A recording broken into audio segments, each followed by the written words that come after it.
Iš tikrųjų ilgai laukiau, čia reklama, kam ministro buvo, kas kam vadovauja. Ką mes girdim, iš tikrųjų yra skirtas politinių susitarimų didžiulis biudžetas krašto apsaugai. Ką mes girdim iš politikų, kad pinigų yra, bet nedaromi pirkimai.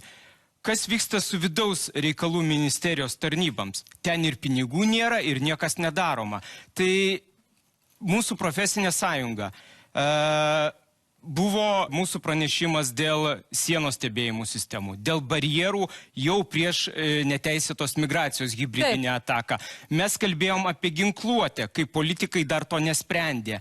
Pradėjo spręsti. Mes kalbėjom, kiek užsieniečių yra Lietuvoje, virš 200 000, kurie gali bendradarbiauti su KGB. Nes nėra kaip patikrinti dar jų. Tai mes neturėdami VSD, neturėdami kitų tarnybų pažymų, matome problemų, o politikai, turėdami visą šią informaciją, nesugeba nieko padaryti. Dėl organizuoto nusikalstamumo, grįžtam atgal prie jo, iš tikrųjų, kas daroma, kokia informacija siunčiama pareigūnai, tiek policininkui, tiek pasieniečiui, kurie vykdydami savo pareigą, traukiami į baudžiamąją atsakomybę ir keliauja į teismą.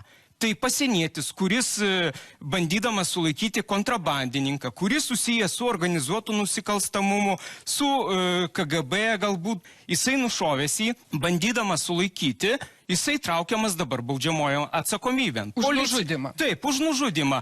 Tai mesgi nežinom, ką jie veža. Mes nežinom, ką jie gabena, ar ginklus, ar sprogmenis. Mes labai visi linkę tikėti, kad ten tik cigaretės. Ir mūsų visuomenė ilgą laiką labai tolerantiška šitam dalykui buvo.